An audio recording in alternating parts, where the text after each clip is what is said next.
వార్తలను సమర్పిస్తున్నవారు Happy's beauty clinic and academy, Jangareddigudem. Cell numbers 9912748447 and 8977768784. నమస్కారం. సిటీ న్యూస్ కి స్వాగతం. ముందుగా ముఖ్యాంశాలు. గ్రీన్ఫీల్డ్ నేషనల్ హైవే భూ నిర్వాసితుల సమస్యలు పరిష్కరించాలంటూ కలెక్టరేట్ ఎదురుగా ధర్నా నిర్వహించిన రైతు కూలీ సంఘం రైతులు. సానుకూలంగా స్పందించిన కలెక్టర్ వెట్రిసెల్వి. ఎస్సీ ఎస్టీలకు ఉచితంగా సోలార్ ప్లేట్స్ అమరిక. 200 యూనిట్ల ఉచిత విద్యుత్తో పాటు లబ్ధిదారుడికే ప్రభుత్వం నెలకు 200 రూపాయలు చెల్లిస్తుందంటున్న టీడీపీ నాయకులు. జంగారెడ్డిగూడెంలో ఘనంగా వారాహి అమ్మవారి విగ్రహ ప్రతిష్ట. భారీగా పాల్గొన్న భక్తులు. అన్నప్రసాదాన్ని ప్రారంభించిన వైఎస్ఆర్సీపీ రాష్ట్ర కార్యదర్శి జట్టు గురునాథరావు. జంగారెడ్డిగూడెం తినేరా రెస్టారెంట్ లో ఘనంగా జరుపుకున్న స్నేహితుల దినోత్సవం. కుటుంబ సమేతంగా హాజరైన స్నేహితులు.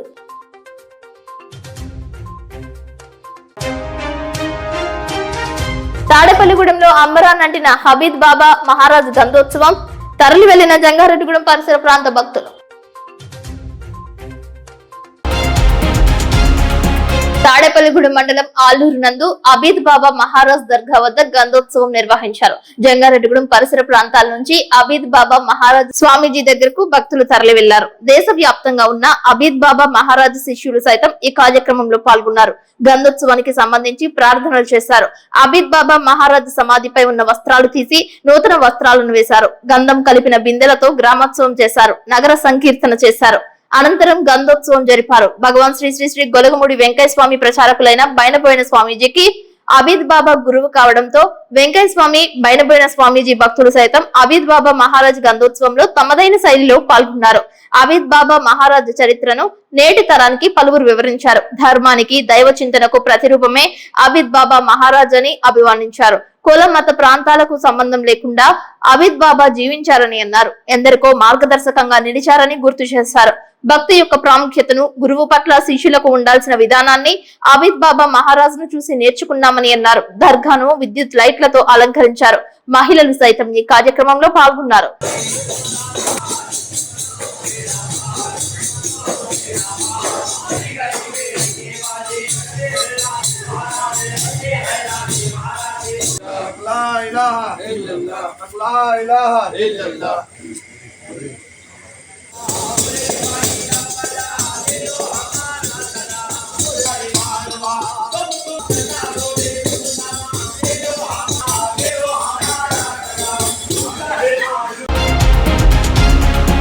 జంగారెడ్డిగూడెంలో పద్మ థియేటర్ ఎదురుగా వేంచేసి ఉన్న శ్రీ వల్లి దేవసేన సమేత సుబ్రహ్మణ్యేశ్వర స్వామి క్షేత్రం నందు ఉపాలయంగా వేంచేసి ఉన్న వారాహి అమ్మవారి విగ్రహ ప్రాణ ప్రతిష్ఠ కన్నుల పండుగ నిర్వహించారు. ఆలయ అర్చకులు కురెల రాంబాబు శర్మ ఆధ్వర్యంలో శాస్త్రోక్తంగా భీమవరానికి చెందిన పండిత పురోహితులు విశేష కైంకర్యాలు చేశారు. భారీ స్థాయిలో భక్తులు తరలి వచ్చారు. మొట్టమొదటిసారి జంగారెడ్డిగూడెం పట్టణంలో వారాహి అమ్మవారి విగ్రహ ప్రాణ ప్రతిష్ఠ జరిగిందని రాంబాబు శర్మ తెలిపారు. తాతల సహకారంతో అమ్మవారి విగ్రహ ప్రతిష్ఠ మహోత్సవాలు 2 రోజుల పాటు నిర్వహించామని తెలిపారు. శిఖర స్థాపన చేశారు. అమ్మవారి మూల విరాట్ కు శిఖరానికి అభిషేకాలు చేశారు. అర్చన, అష్టోత్తర పూజలు చేశారు. కుంభాన్న నివేదన చేశారు. తొలిసారిగా గోమాత కన్యక అమ్మవారి రూపాన్ని దర్శించారు. అనంతరం 11 రకాల హారతులు ఇచ్చి వివిధ రకాల పిండి పదార్థాలు, పండ్లను నైవేద్యంగా సమర్పించారు. వారాహి అమ్మవారిని వైఎస్ఆర్సీపీ రాష్ట్ర కార్యదర్శి జట్టు గురునాథరావు, నూకాలమ్మ తల్లి ఆలయ చైర్మన్ డాక్టర్ రాజాన సత్యనారాయణ, ఆధ్యాత్మికవేత్తలు ఇమ్మన్ని శశికుమార్, కేఎల్ఎన్ ధనకుమార్, బీజేపీ జిల్లా కార్యదర్శి పీచుపట్ రామాదేవి, వీరవల్లి సోమేశ్వరరావు, గుడిమెట్ల యుగంధర్, వంశపార్య ధర్మకర్త గుండా సత్యనారాయణ, దుర్గా దంపతులు, బూరి విరాళదాత సోమరైతు దుర్గా ప్రసాద్, సునీత దంపతులు, టైల్స్ దాత రాచూరి కనకారావు, చైతన్య దంపతులు, గ్రానైట్ గుమ్మం దాతలు జల్లిపల్లి హరిబాబు, రాధాకుమారి దంపతులు, విగ్రహ దాత బొట్ట రామచంద్రరావు, సత్యవతి దంపతులు, చవల సత్యనారాయణ, ఉమాదేవి దంపతులు, అమ్మవారి స్వర్ణాభరణ దాత భూమా శ్రీధర్, దుర్గా దంపతులు, ఉత్సవ విగ్రహ దాత నంబూరి సురేష్, భారతి దంపతులు, ఆలయ శిఖర దాత పిండి రాము, శేషరత్నం దంపతులు, రజక కిరీటం దాత అడపా చంద్రశేఖర్ నాయుడు దంపతులు దర్శించుకున్నారు. భారీ స్థాయిలో అన్నప్రసాద వితరణ చేశారు. జట్టు గురునాథరావు అన్నప్రసాద వితరణ కార్యక్రమాన్ని ప్రారంభించారు. పూర్ణాహుతి కార్యక్రమంలో వేలాది మంది భక్తులు పాల్గొన్నారు. షణ్ముఖ వారాహి భక్త బృందం సభ్యులు సేవా కార్యక్రమాలు నిర్వహించారు. ఆ చిన్న బాల్యంలో ఉన్నటువంటి ఆ చిన్నపిల్లే అమ్మవారి స్వరూపంగా భావించి ఆ చిన్నపిల్లలకు కన్యకా దర్శనం అవుతుంది. ఆ చిన్నపిల్లల నుంచి పెడతారు. చిన్నపిల్ల దృష్టిలో అపారమైనటువంటి శక్తి ఉంటుంది. ఎటువంటి దోషం ఉండదు. ఆ చిన్నపిల్ల చూస్తే ఎటువంటి అమ్మవారి దృష్టిలో లోపాలు ఉన్నా వెంటనే సరి చేయకపోతాయి. ఆ చిన్నపిల్ల అమ్మవారి స్వరూపాన్ని ప్రతిబింబాల అర్థంలో చూడాలి. ఎప్పుడు కూడా మొట్టమొదటిసారి ధరదీసిన తర్వాత అమ్మవారిని నేరుగా వెళ్ళి మనం నుంచి చూడకూడదు. ఎప్పుడు కూడా ఒక్కరి దేవత అర్థంలో చూడాలి, ప్రతిబింబంలో చూడాలి. ఎందుకు ప్రతిబింబంలో చూడాలి అంటే అమ్మవారి స్వరూపాన్ని ప్రతిబింబంలో చూపించిన తర్వాత అమ్మవారి కూడా ఎదురుగా కనబడేది ఎవరికి అమ్మవారి. కాబట్టి మన స్వరూపం జీవితంలో ఎంతమంది గొప్ప వాళ్ళని చూసినా అర్థంలో మనల్ని మనం చూస్తుంటే తిరిగినటువంటి ఆనందం ఇప్పుడు ఇంకెవరికి ఉంటుంది. ఎవరు ఎలా ఉన్న వాళ్ళైనా సరే అర్థం దగ్గరికి వెళ్ళగానే అక్కడికి సేపు అయిపోతారు. ఎందుకంటే దాని స్వీయార్చన అంటారు. మనల్ని మనం మెచ్చుకుంటూ ఉంటాం. మనం బాగున్నామని అనుకుంటాం, ఇంకా బాగుపడడానికి ప్రయత్నం చేస్తూ ఉంటాం. అలాగే అమ్మవారికి అర్థంలో చూపెట్టడం ద్వారా, అమ్మవారి ప్రతిరూపాన్ని మనం చూడడం ద్వారా అమ్మవారి దృష్టి ఎవరి మీద ఉంటుంది అంటే తిరిగి అమ్మవారి మీద ఉంటుంది. కాబట్టి ఇటువంటి ప్రక్రియలన్నీ ఇటువంటి అమ్మవారి దేవతల్ని ప్రతిష్ఠ చేసేటప్పుడు జరుగుతూ ఉంటాయి. ఆ వారి ఏది చెబితే బ్రహ్మగారు అదే కార్యక్రమాన్ని మనం గ్రహిస్తూ ఉంటారు. అప్పుడు అందరికీ భక్తులందరికీ కూడా అమ్మవారి దర్శనం ఏర్పాటు చేస్తారు. ప్రతి ఒక్కరూ దర్శనం చేసుకోండి. మనఃపూర్వకంగా ధర్మయుక్తమైనటువంటి కోరిక కోరుకోండి. మీరు కోరుకోమన్నారు కదా అని నాకు అర్జున 10 కోట్ల రూపాయలు రావాలి అంటే సుకృతం లేకపోతే రాదు. మన ఎవరు అక్కడ ప్రదక్షిణ చేస్తుంటే వాళ్ళు అన్నారు, గిరిప్రదక్షిణ చేస్తుంటే ఏం జరుగుతుంది, ఏం అడిగినా జరుగుతుంది అన్న కదా గురువు గారు. నేను 2 కోట్లు రావాలి, గిరిప్రదక్షిణ ఉంటే 2 కోట్లు రాలేదని కదా. నువ్వు చేయాల్సింది అయితే ఒక ప్రదక్షిణ కాదు, 2 కోట్లు ప్రదక్షిణ చేయాలి. ప్రదక్షిణకు రూపాయి చెప్పు నీకు వస్తుంది చక్కగా. ఇప్పుడు ఆ యోగి ఈ జన్మలో అవుతుందా అంటారు. మరి ఈ జన్మలో అవుతుందని కోరిక. కాబట్టి భగవంతుడు కోరిక కూడా ఎలా ఉండాలంట, ధర్మయుక్తంగా ఉండాలి. అంతేనే కానీ అమ్మ ఇస్తుంది కదా అని మన ఒడుగు వచ్చినట్టుగా కోరకూడదు ఎప్పుడు కూడా. కాబట్టి అసలు కోరిక కోరకుండా సర్వభావం అమ్మ మీద వేగం ఉంటుంది. నువ్వు కోరిక ధర్మయుక్తంగా కోరుకోవడం భగవద్గీత. కాబట్టి ఆ ధర్మయుక్తంగా జరిగినటువంటి కార్యక్రమం ధర్మాన్ని స్థాపించడం కోసమే భగవంతుడు, ధర్మ స్వరూపమే భగవంతుడు. కాబట్టి భగవంతుడు నీకు ఏం కావాలో అన్ని తీస్తాడు. కాబట్టి అందరూ కూడా అమ్మవారి దర్శనం చేసుకొని మీరు చేసేటువంటి వృత్తి ఎన్ని కార్యక్రమాలు ఇక్కడ సుబ్రహ్మణ్య స్వామి ఆలయం కట్టారే, నిత్యం ఏదో కార్యక్రమాలు చేస్తూనే ఉంటారు. అలాగే ఇప్పుడు తీసుకొచ్చి అమ్మవారిని పెడుతున్నారు వారాహి అమ్మవారిని నిత్యం ఏదో కార్యక్రమంతో అమ్మవారిని ప్రతిష్టలు చేస్తూనే ఉండాలి. మరి అటువంటి చేయగల సమర్థత ఉంది కాబట్టి అమ్మవారి ఏ కార్యక్రమాలైనా ఒక్కో వ్యక్తిని ఎందుకు చేయించుకుంటారు. మరి రామబాబు శర్మ గారు వారి కుటుంబం భగవంతుడికి చేసేటువంటి సేవ అద్భుతం. కాబట్టి వారు ఏ కార్యక్రమాలైనా ధైర్యంగా పర్వాలేదు చేసేద్దామండి, ఏం పర్వాలేదండి, ఏదైనా పర్వాలేదు, అమ్మవారి సేవ కదండి చేసేద్దామండి అందరం తప్ప చేయలేదు అనేది తెలియాలి. అది అంకిత భావం అండి, అది భగవంతుని తెలుసుకోవడం. స్నేహం వేరు జీవితం, స్నేహం అంటే శాశ్వతం, హద్దులు లేని స్నేహ బంధం. అటువంటి స్నేహితుల రోజును పలువురు ఘనంగా జరుపుకున్నారు. స్నేహ బంధాలను సోషల్ మీడియా వేదికగా పంచుకున్నారు. జంగారెడ్డిగూడెంలో తినేరా ఫ్యామిలీ రెస్టారెంట్ నందు పలువురు స్నేహితుల రోజును ఘనంగా జరుపుకున్నారు. కుటుంబ సమేతంగా హాజరయ్యారు. వారి పిల్లలతో కలిసి పెద్దలు సైతం ఒకరికొకరు స్నేహితుల రోజు శుభాకాంక్షలు తెలియజేసుకున్నారు. వినోదంతో పాటు విందును సైతం పంచుకుని సరదాగా కాసేపు గడిపారు. చెప్పకుండానే స్నేహితుడి కష్టం తెలుసుకుని బాసటగా నిలవాలని, స్నేహం అంటే స్వార్థం లేనిదని పలువురు అభిప్రాయాలు పంచుకున్నారు.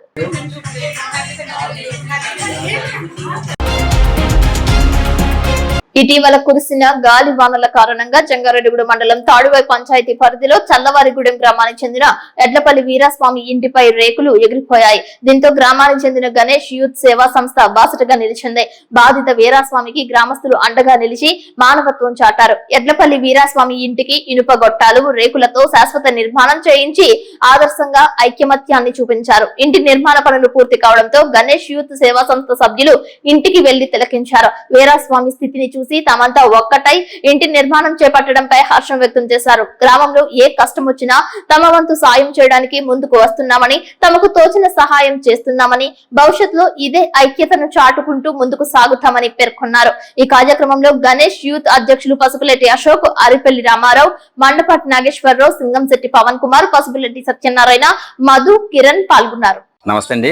జంగారెడ్డి మండలం సలవారిగూడెం గ్రామం అండి. మాది గణేష్ సేవా సంస్థ అండి. గత 6 సంవత్సరాల నుంచి సలవారిగూడెం గ్రామంలో ఏవో చిన్న చిన్న కార్యక్రమాలు చేసుకుంటూ అలా ఎదగలుగుతున్నాం అండి. అలాగే ఈ మధ్య వచ్చిన పెద్ద గాలికి ఈరస్వామి అనే వ్యక్తి చెరులోని ఇల్లండి. రేకులను లీసిపోయి విలారవంత పోయి పాపం ఇబ్బందులు ఉన్నారండి. అది చూసి మా గణేష్ యూత్ సేవా సంస్థ గిలారానికి ఖర్చు సంబంధించిన అవన్నీ వేయించారండి. రేకులు ఐరన్ తో సహా మొత్తం చెక్ చేశారండి.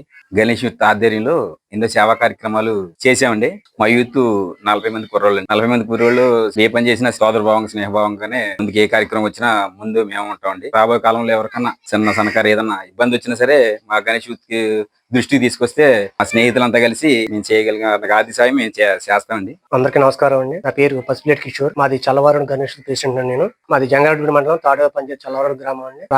మా గ్రామంలో మరి 40 మంది యువకులు ఒక గణేష్ యూత్ కమిటీ పెట్టుకుని గత 6 సంవత్సరాల నుంచి మాకు తోచినంత సేవా కార్యక్రమం చేసుకుంటూ వస్తున్నామండి. అందులో భాగంగా చాలా మంది వికలాంగులు గాని, శీతకాలం దుప్పలు పంచిపెట్టడం గాని, గుడి కార్యక్రమాలు గాని, ముసలి వాళ్ళకి గాని అన్ని కార్యక్రమాలు చేసుకుంటూ వస్తున్నామండి. అందులో భాగంగా మన వచ్చిన గాలి దుమ్కి మన గ్రామంలో నివసిస్తున్న ఈరస్వామి కుటుంబం సంబంధించిన ఇల్లు అయిన రేకులు, ఐరన్ రాడ్లు మొత్తం గాలికి ఎగిరిపోవడంతో చెల్లాచెదురైపోయి ఎగిరిపోయినాయండి. ఆ ప్రమాదంలో మరి ఆ భార్యకి కూడా తలకు గాయమయ్యి ఆ పాప కూడా హాస్పిటల్ పాలైంది. మరి వాళ్ళకి 2 చిన్న పాపలండి. ఆ పాపలను కూడా ఎస్టీ హాస్పిటల్ చదివిస్తున్నారు. మరి ఆ పరిస్థితి మా గణేష్ దృష్టికి రావడంతో వెంటనే మేము స్పందించి ఆ ఇంటికి కావాల్సిన రేకులను, రాడ్లను 10,000 రూపాయలు పెట్టి వేయించడం జరిగిందండి. ఇటువంటి కార్యక్రమాలు ఇంకా ముందు చేసుకుంటూ వెళ్తామని మా గణేష్ తరపున మా గ్రామంలో ఏదైనా అవసరం వచ్చిన తరపున పేదలకు గాని, వికలాంగులు గాని ఏ అవసరం వచ్చినా మా గణేష్ తరపున మా తోచిన విధంగా సాయం చేస్తామని మీడియా ముఖం తెలియజేసుకుంటున్నాం. అదే విధంగా ఈ రోజు స్నేహితుల దినోత్సవం సందర్భంగా ప్రతి గ్రామంలో యువతకు కూడా మా గణేష్ యూత్ తరఫున మేము తెలియజేసిన ఏమనగా కనీసం వాళ్ళ గ్రామంలోని పేదలకు తమ వంతుగా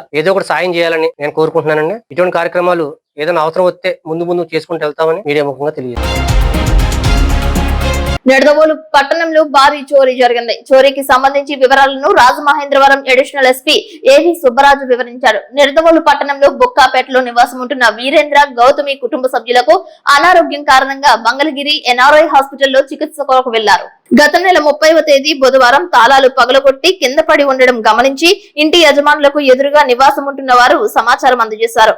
పోలీసులకు ఇంటి యజమానులు సమాచారం అందజేశారు. పోలీసులు సంఘటన స్థలాన్ని చేరుకుని క్లోజ్ టీమ్ తో వివరాలు సేకరించారు. మంగళగిరి ఎన్ఆర్ఐ హాస్పిటల్లో చికిత్స పొందుతున్న సమయంలో చోరీ జరిగిందని, గత రాత్రి ఇంటికి వచ్చి చూసుకుని పోలీసులకు సమాచారం ఇచ్చారని, దీనిపై కేసు నమోదు చేసి దర్యాప్తు ప్రారంభిస్తున్నామని అన్నారు. పాత నేరస్తుల కదలికలు, చుట్టుపక్కల సీసీ కెమెరాల ఫుటేజ్ పరిశీలించి సాధ్యమైనంత త్వరలో దుండగులను అరెస్ట్ చేసి సొమ్ము రికవరీ చేస్తామని తెలిపారు. రాజమహేంద్రవరం ఇక్కడ Nidadavolu town Kovvur sub division యందు గత రాత్రి డిటెక్ట్ చేసిన విషయము గ్రేవ్ హెచ్బి బై నైట్. ఇది 3 రోజుల క్రితమే బుధవారము ఆ వీధిలో ఉండే ఎదురింట్లో వ్యక్తి అక్కడ తాళము కింద పడి ఉన్నట్లు గమనించారు. కాకపోతే ఈ ఫిర్యాదుదారులు వారు ఎన్ఆర్ఐ హాస్పిటల్ మంగళగిరి అక్కడ అస్వస్థతతో ట్రీట్మెంట్ లో ఉన్నందున వారు వెంటనే ఇక్కడికి వచ్చి ఇంట్లో దొంగతనం జరిగినట్టు పరిశీలించలేదు. అయితే ఈ గత రాత్రి వారు వచ్చి పరిశీలించి రిపోర్ట్ ఇచ్చిన ప్రకారం మేము కేసు నమోదు చేసి దర్యాప్తు చేసుకుంటున్నాం. సుమారు 27 సావరిన్స్ గోల్డ్ ఇక్కడ తస్కరించబడింది. పాత నేరస్తుల కదలికలు, అలాగే ఈ ఫింగర్ ప్రింట్స్, రకరకాలైన మా టెక్నికల్ ఐటమ్స్, విజువల్స్ సహాయంతో, సీసీటీవీ కెమెరా పరిజ్ఞానంతో మేము ఈ కేసు డిటెక్ట్ చేస్తామని తెలియపరచుకుంటున్నాం. థ్యాంక్ యూ అండి. Thank you very much. SC ఎస్టీలకు సోలార్ ప్లేట్స్ ను ప్రభుత్వం ఉచితంగా అందజేస్తుందని, ఈ పథకాన్ని ఎస్సీ ఎస్టీలు పూర్తి స్థాయిలో సద్వినియోగం చేసుకోవాలని టీడీపీ జంగారెడ్డిగూడెం పట్టణ అధ్యక్షులు కొండ్రెడ్డి కిషోర్ కోరారు. పట్టణంలో తెలుగుదేశం పార్టీ కార్యాలయం నందు వారు మీడియాతో మాట్లాడారు. సోలార్ ప్లేట్స్ ను ఇంటిపైన అమర్చినందుకు ప్రభుత్వం ప్రతి నెల లబ్ధిదారుడికి 200 రూపాయలు చెల్లిస్తుందని అన్నారు. 200 యూనిట్ విద్యుత్తును ఉచితంగా పొందవచ్చని అన్నారు. పూర్తి వివరాలకు ఎలక్ట్రికల్ అధికారులను సంప్రదించాలని కోరారు. మీ ఇంటికి వచ్చి అవగాహన కల్పిస్తున్నారని తెలిపారు. ఈ కార్యక్రమంలో టీడీపీ సీనియర్ నాయకులు పరిమి సత్యనారాయణ, పాతూరి అంబేద్కర్, కౌన్సిలర్ నంబూరి రామచంద్రరాజు, మాజీ ఎంపీటీసీ కంపా రాజేంద్ర, గుమ్మడి ప్రసాద్, చిట్టుబైన రామలింగేశ్వరరావు, కోనేటి చంటి పాల్గొన్నారు. అందరికీ నమస్కారం అండి. ఈ రోజున మన రాష్ట్ర ప్రభుత్వం అలాగే కేంద్ర ప్రభుత్వం సహకారంతో సోలార్ విద్యుత్ని కొంత కూడా మనకి భవిష్యత్తు రీత్యా అంతా కూడా సోలార్ మీదే ఉంది కాబట్టి కరెంట్ అంతా కూడా సోలార్ మీదే ఇది అవ్వాలనే ఉద్దేశంతో మన ప్రభుత్వం 2 kV వరకు కూడా SC STలకి 1,00,000 ఉచితంగా సోలార్ ప్లేట్స్ ఏర్పాటు చేయడానికి గవర్నమెంట్ ముందుకు వచ్చిందండి. దాని మించి వాళ్ళ 200 యూనిట్లు లోపు వచ్చిన వాళ్ళందరికీ కూడా సబ్సిడీ కింద మొత్తం గవర్నమెంటే ప్లేట్స్ అవి బిగిస్తుందండి. దానికి SC STలు 200 యూనిట్ లోపు వచ్చిన వాళ్ళందరూ కూడా విద్యుత్ శాఖ అధికారులు వచ్చినప్పుడు వాళ్ళకి మీరు విల్లింగ్ ఇస్తే దానికి మీ పైన ఇంటి పైన ఆ ప్లేట్స్ బిగించినందుకు కూడా మీకు దానికి 200 రూపాయల అద్దె కూడా మళ్ళీ తిరిగి మీకు గవర్నమెంట్ నుంచి మీ అకౌంట్కి విద్యుత్ శాఖ అధికారుల ద్వారా మీ అకౌంట్కి వస్తుందండి. ఈ పథకాన్ని మీరు అందరూ కూడా ఉపయోగించుకుని మీ ఇంటికి వచ్చిన విద్యుత్ శాఖ అధికారులకి మీరు సహకరించవలసిందిగా కోరుతున్నాం. కరెంట్ అనేది ఇవ్వడం చాలా కష్టతరమైన పని అవుతుంది అనేది మన ప్రపంచం అంతా కూడా చెప్తుంది. అంటే బొగ్గు నీరు మనకి విద్యుత్తు రావడానికి గల కారణాలు ఆ రెండింటిలు కూడా ఇంకొక 50 సంవత్సరాల్లో పూర్తిగా అయిపోవడం కానీ లేదా షార్టేజ్ రావడం కానీ జరుగుద్ది. దాని మించి వలే ప్రత్యామ్నాయంగా సోలార్ పవర్ అనేది మనం ప్రవేశపెట్టింది ప్రభుత్వం, కేంద్ర ప్రభుత్వం. అలాగే ఇతర దేశాల్లో కూడా దీంట్లో ముఖ్యంగా మన చంద్రబాబు నాయుడు గారు కేంద్ర ప్రభుత్వం ఇస్తున్న సబ్సిడీని అట్లాగే ST సోదరులందరూ కూడా వాళ్ళ బిల్డింగ్ వాళ్ళ ఇంటి మీద వాళ్ళ డాబా మీద స్థలం ఇచ్చినట్లయితే అక్కడ సోలార్ ప్లేట్లు బిగించి వాళ్ళకి 200 యూనిట్ల వరకు విద్యుత్ ఉచితంగా ఇచ్చేటట్టు యజమాని బాధ్యతతో వారికి ఫ్రీగా 200 యూనిట్లు సప్లై ఇస్తారు. దీనికి అయ్యే ఖర్చు, దీని నిర్మాణం కోసమే ఖర్చు కేంద్ర ప్రభుత్వం ఇస్తుంది. అట్లాగే మన సీఎం గారు కూడా మిగతా ఖర్చు ఆయన పెట్టుకుని ₹1 ఖర్చు లేకుండా మనకి సోలార్ బిగిస్తారు. దాంట్లో 200 యూనిట్లు పవర్ మనకి ఫ్రీగా ఇస్తారు. అట్లాగే అది మన ఇంటి పైన బిగించుకున్నందుకు బాధ్యతగా దాన్ని మనం చూసుకోవాలి. దాని మించి వల్ల మనకి అద్దె కింద ₹200 ప్రతి నెల ఆ ఇంటి యజమానికి బ్యాంక్ అకౌంట్ ద్వారా చెల్లిస్తున్నారు. అంటే ఇది ఎంతో మంచిగా మన SC ST సోదరులకి ఉపయోగపడుతుంది. కాబట్టి మన విద్యుత్ డిపార్ట్మెంట్ వారిని కలిసి మన ఇంటి యజమానులు వెళ్ళి వారి దగ్గరికి వెళ్ళి కానీ వారు వచ్చినప్పుడు కానీ కలిసి పెట్టుకున్నట్లయితే రేపటి నుంచి 200 యూనిట్లు వాటికి ఏ విధమైన విద్యుత్ బిల్లు ఉండదు అని తెలియజేయడానికి మేము పార్టీ పరంగా ఎంతో సంతోషిస్తున్నాం. మరి అందరూ SC ST సోదరులు అందరూ ఉపయోగించుకోవాలి. విద్యుత్ రాబోయే రోజుల్లో చాలా కష్టం అవుతుంది కాబట్టి సోలార్ని ఉపయోగించుకోవాలని మరి ఇది చేసిన మన గవర్నమెంట్కి ధన్యవాదాలు తెలియజేసుకుంటాం. మన రాష్ట్ర కుటుంబ ప్రభుత్వము SC STకి ఎన్నో వరాలు ఇస్తుంది. దాంతోపాటు ఇప్పుడు కరెంటు అధికంగా ఖర్చు అవుతుంది కాబట్టి ఈ సోలార్ సిస్టమ్ ద్వారా SC ST కూడా న్యాయం చేకూర్చాలనే ఉద్దేశంతో 200 యూనిట్ల లోపు ఎవరికైతే కరెంటు వస్తుందో వాళ్ళందరికీ కూడా ఈ సోలార్ సిస్టమ్ ద్వారా కరెంటు ఇవ్వడం జరుగుతుంది. మరలా వాళ్ళు ఆ సోలార్ సిస్టమ్ పెట్టుకున్న తర్వాత ₹200 ఉచితంగా మళ్ళీ అద్దె ఇవ్వడం జరుగుతుంది. ఇవన్నీ SC ST వాళ్ళు దీన్ని గ్రహించి ఎవరి మాటలు వినకుండా అపోహలకు వెళ్లకుండా దీన్ని సద్వినియోగపరచుకోవాల్సిందిగా కోరి ప్రార్థిస్తున్నాము. కరెంటు అధికారులు వచ్చిన తర్వాత వాళ్ళు సహకరించాల్సిందిగా కోరుతున్నాము. అందరికీ నమస్కారం అండి. మన రాష్ట్ర ప్రభుత్వం, కేంద్ర ప్రభుత్వం మనకి ఇచ్చినటువంటి SC STలకు ఇచ్చినటువంటి అదృష్టం ఏంటంటే మన యొక్క సొంత భవనం మీద మనము వారికి ఎలక్ట్రికల్ వారికి మనం ప్లేస్ ఇస్తే వారు సోలార్ ప్లేట్లను బిగించి మనకు ఉచితంగా కరెంటు సప్లై చేస్తున్నారు. దానికి గాను మనం ఇచ్చినందుకు మన ఇంటిపై ఆ స్థలం ఇచ్చినందుకు ₹200 మనకి మరలా అద్దె రూపంలో మనకి చెల్లించడం జరుగుతుంది. అలాగే మనం ప్రతి ఒక్కరూ కూడా SC ST సోదరులందరూ కూడా ఈ యొక్క సోలార్ విద్యుత్తుని వినియోగించుకోవాలని ప్రతి ఒక్కరూ ఆ యొక్క అధికారులు మన ఇంటికి వచ్చి అడిగేటప్పుడు వారికి సహకరించాలని మీ అందరికీ నేను తెలుగుదేశం పార్టీ తరఫున ధన్యవాదాలు తెలియజేసుకుంటున్నాను. ఇప్పుడు కాసేపు ప్రకటనలు. జంగారెడ్డిగూడెం పరిసర ప్రాంత ప్రజలకు శుభవార్త.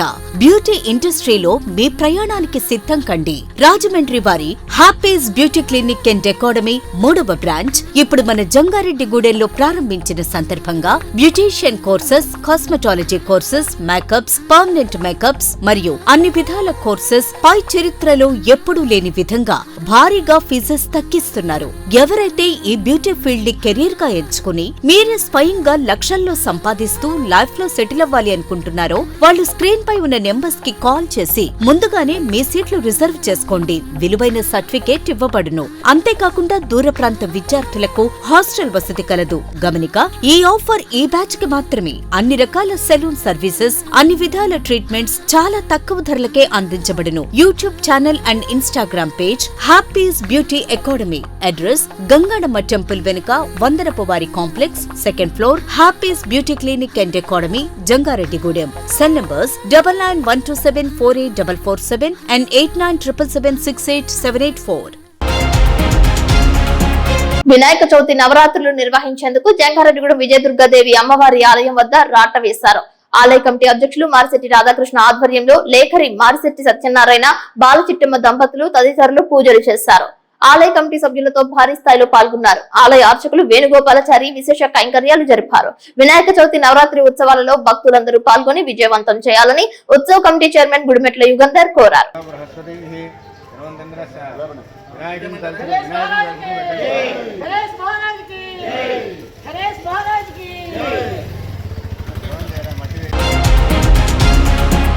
జీలుగుమిల్లి మండలం దర్భగూడెంలో సుపరిపాలనలో తొలి అడుగు నిర్వహించారు. తెలుగుదేశం పార్టీ నాయకులు, కార్యకర్తలు ఇంటింటికి వెళ్లి ప్రభుత్వ పథకాల గురించి వివరించారు. దర్భగూడెం గ్రామంలో భూలక్ష్మీదేవిపేట నందు కరపత్రాలను పంపిణీ చేశారు. ఈ కార్యక్రమంలో ముప్పిడి సురేష్ రెడ్డి, పీతల వెంకటేశ్వరరావు, అలవల రాము, జుజ్జవరపు మూర్తి, పంపన వెంకటేశ్వరరావు, పీతల నాగేశ్వరరావు, పైడిమల కృష్ణ, తెలుగుదేశం పార్టీ కార్యకర్తలు, బూత్ ఇన్ఛార్జీలు, యూనిట్ ఇన్ఛార్జీలు పాల్గొన్నారు. ఈ నెల 15వ తేదీన సూపర్ 6 పథకంలో భాగంగా మహిళలకు ఉచిత బస్సు సర్వీస్ పథకం అమలు చేయనున్నట్లు తెలిపారు. ఎన్నికలు ఇచ్చిన హామీలను నెరవేరుస్తున్న ఏకైక ప్రభుత్వం కూటమికే దక్కిందని అన్నారు.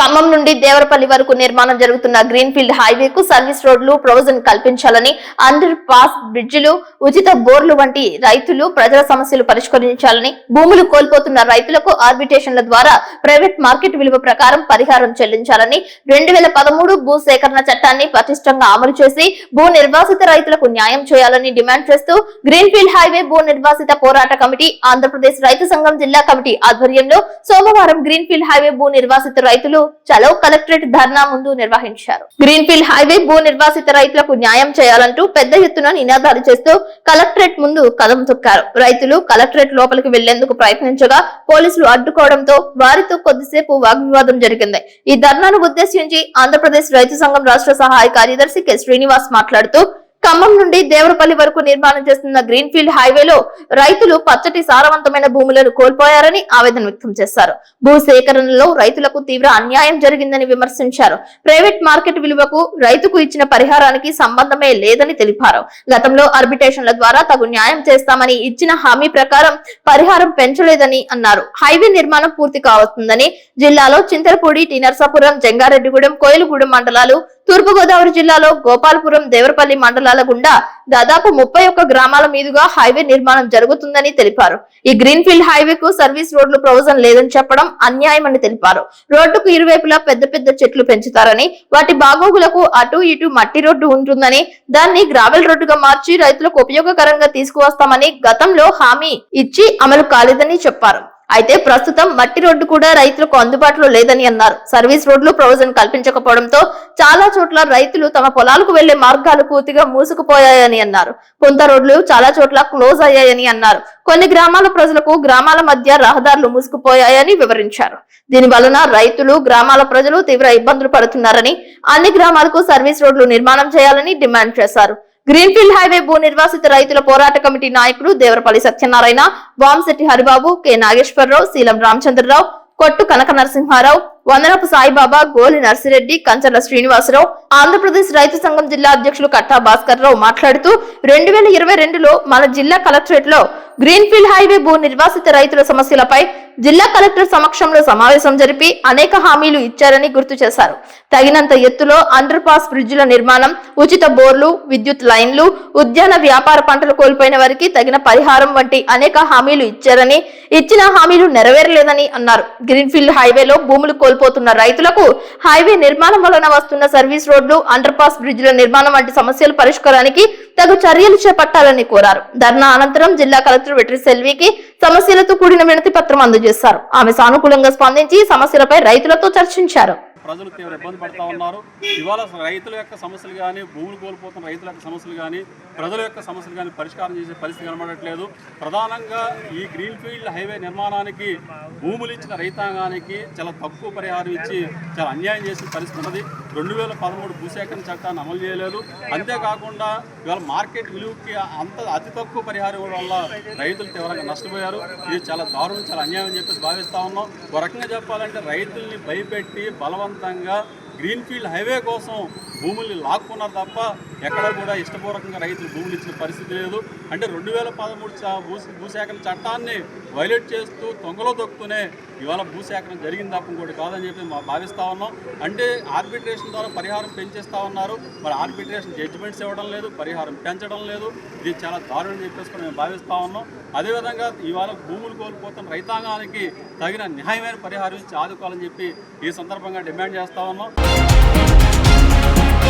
జంగారెడ్డిగూడెంలో ఎస్సీపేటలో అట్ల ఫ్యాక్టరీ సమీపంలో ఉన్న వీధిలో విద్యుత్ సరఫరా ఏర్పాటు చేయాలని విద్యుత్ శాఖ ఏడీఈ సుబ్బారావును టీడీపీ నాయకులు గుమ్మడి ప్రసాద్ కోరారు. ఆ ప్రాంతానికి చెందిన దోసూరి సుబ్బారావుతో కలిసి ఏడీఈ సుబ్బారావుతో చర్చించారు. విద్యుత్ స్తంభాలు వేయాల్సి ఉందని, గ్రామానికి చివరి రహదారిగా ఉండడంతో పొలాల నుంచి రాత్రి సమయంలో విషక్రిముల బారిన పడుతున్నట్లు వివరించారు. స్తంభం మాత్రమే వేశారని, మరో 3 స్తంభాలు వేసి విద్యుత్ లైట్లు అమర్చితే సమస్య తీరుతుందని, దీనిపై పరిశీలించి చర్యలు తీసుకుంటామని ఏడీఈ సుబ్బారావు హామీ ఇచ్చారు.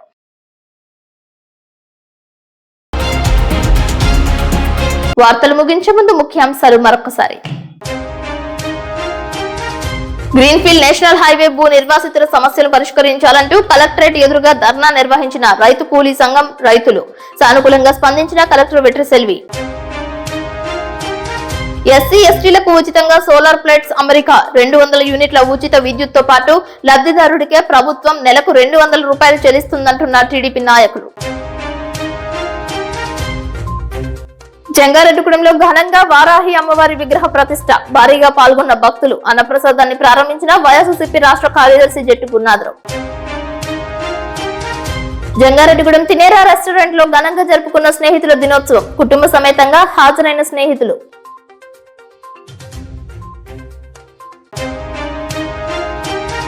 తాడేపల్లిగూడెంలో అంబరాన్ అంటిన హబీద్ బాబా మహారాజ్ గంధోత్సవం. తరలి వెళ్లిన జంగారెడ్డిగూడెం పరిసర ప్రాంత భక్తులు. వార్తలు సమాప్తం. నమస్కారం.